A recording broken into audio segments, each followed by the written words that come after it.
एकादशोऽध्यायः। ध्यानम्। ॐ बालरविद्युतिमिन्दुकिरीटाम् तुङ्गकुचाम् नयनत्रययुक्ताम् स्मेरमुखीम् वरदाम् कुशपाशाभीतिकराम् प्रभजे भुवनेशीम्। ॐ ऋषिरुवाच देव्या हते तत्र महासुरेन्द्रे सेन्द्राः सुरावह्नि पुरोगमास्ताम् कात्यायनीम् तुष्टुरिष्टलाभात् विकाशिवक्ताब्ज विकाशिताशाः।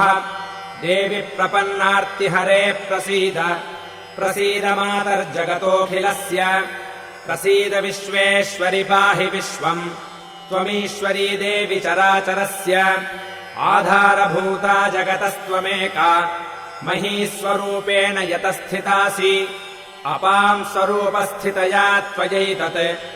आप्यायते कृत्स्नमलङ्घवीर्ये त्वम् वैष्णवी शक्तिरनन्तवीर्या विश्वस्य बीजम् परमासि माया सम्मोहितम् देवि समस्तमेतत् त्वम् वै प्रसन्ना भुवि मुक्तिहेतुः विद्याः समस्तास्तव देवि भेदाः श्रियः समस्ताः सकला जगत्सु त्वयैकया पूरितमम्बयैतत् का ते स्तुतिस्तव्यपरापरोक्तिः सर्वभूता यदा देवी स्वर्गमुक्तिप्रदायिनी त्वम् स्तुता स्तुतयेका वा भवन्तु परमोक्तयः सर्वस्य बुद्धिरूपेण जनस्य हृदि संस्थिते स्वर्गापवर्गदे देवि नारायणि नमोऽस्तु ते कलाकाष्ठादिरूपेण परिणामप्रदायिनी विश्वस्योपरतौ शक्ते नारायणि नमोऽस्तु ते सर्वमङ्गलमाङ्गल्ये शिवे सर्वार्थसाधिके शरण्ये त्र्यम्बके गौरि नारायणि नमोऽस्तु ते सृष्टिस्थितिविनाशानाम् शक्तिभूते सनातनि गुणाश्रये गुणमये नारायणि नमोऽस्तु ते शरणागतदीनार्तपरित्राणपरायणे सर्वस्यार्तिहरे देवि नारायणि नमोऽस्तु ते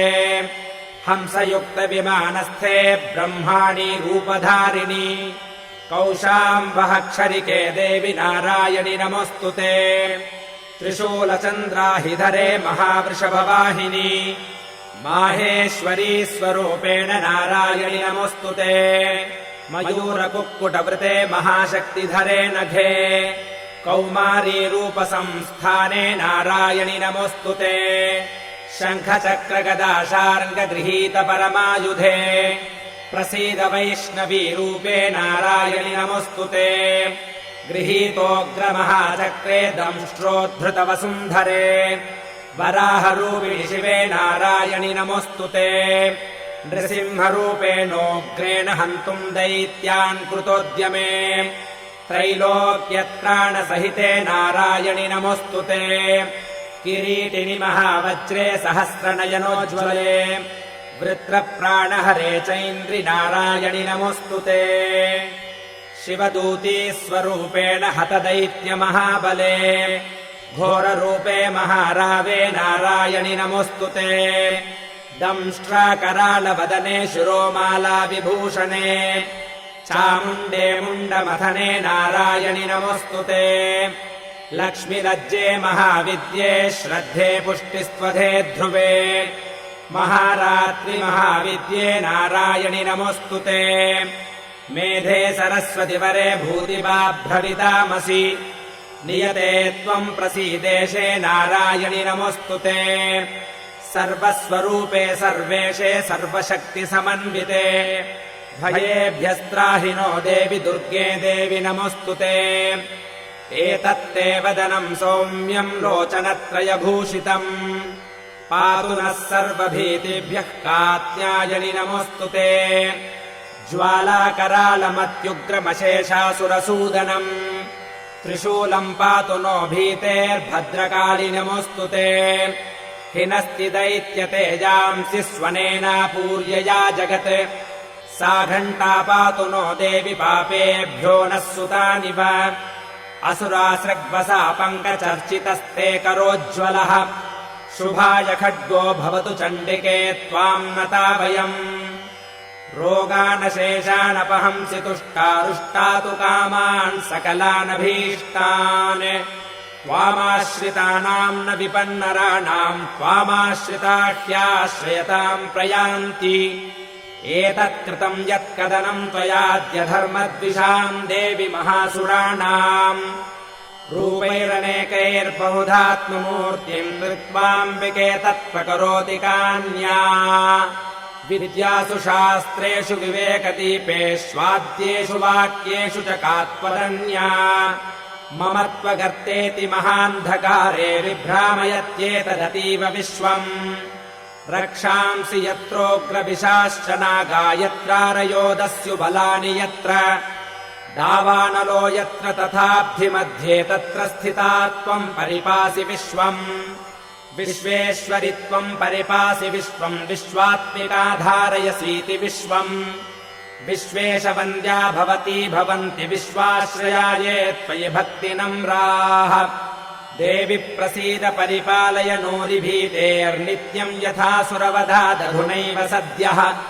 पापानि सर्वजगताम् प्रशमम् नयाशु उत्पातपाकजनितांश्च महोपसर्गान्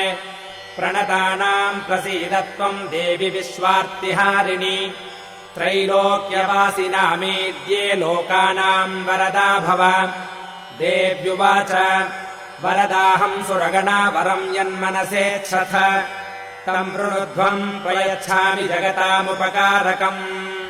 देवा ऊचुः सर्वा बाधा प्रशमनम् त्रैलोक्यस्याखिलेश्वरि एवमेव त्वया कार्यमस्मद्वैरिविनाशनम् देव्युवाच वैवस्वतेऽन्तरे प्राप्ते 28मे युगे शुम्भो निशुम्भश्चैवान्यावुत्पत्स्येते महासुरौ नन्दगोपगृहे जाता यशोदा गर्भसम्भवा ततस्तौ नाशयिष्यामि विन्ध्याचलनिवासिनी पुनरप्यतिरौद्रेण रूपेण पृथिवीतले अवतीर्य हनिष्यामि वै प्रचित्तांस्तु दानवान् भक्षयन्त्याश्च तानुग्रान् वै प्रचित्तान् महासुरान् रक्तादन्ता भविष्यन्ति दाडिमीकुसुमोपमाः ततो माम् देवताः स्वर्गे मर्त्यलोके च मानवाः स्तुवन्तो व्याहरिष्यन्ति सततम् रक्तदन्तिकाम् भूयश्च शतवार्षिक्यामनावृष्ट्यामनम्भसि मुनिभिः संस्तुता भूमौ सम्भविष्याम्ययोनिजा ततः शतेन नेत्राणाम् निरीक्षिष्यामि यन्मुनीन् कीर्तयिष्यन्ति मनुजाः शताक्षीमीति माम् ततः ततोऽहमखिलम् लोकमात्मदेहसमुद्भवैः भरिष्यामि सुराः शाकैरावृष्टेः प्राणधारकैः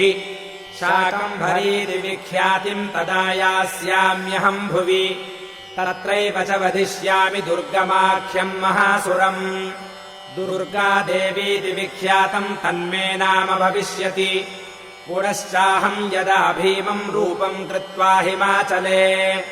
रक्षांसि भक्षयिष्यामि मुनीनाम् त्राणकारणात् तदा माम् मुनयः सर्वे स्तोष्यन्त्यानम्रमूर्तयः भीमादेवीति विख्यातम् तन्मे नाम भविष्यति यदारुणाख्यस्त्रैलोक्ये महाबाधाम् करिष्यति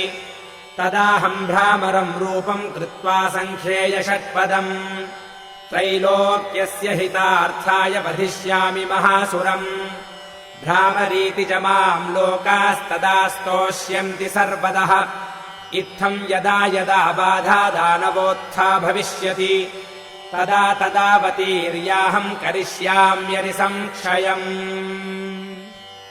ओम् इति श्रीमार्कण्डेयपुराणे सावर्णिके मन्वन्तरे देवीमाहात्म्ये देव्या स्तुतिर्नाम 11 अध्यायः।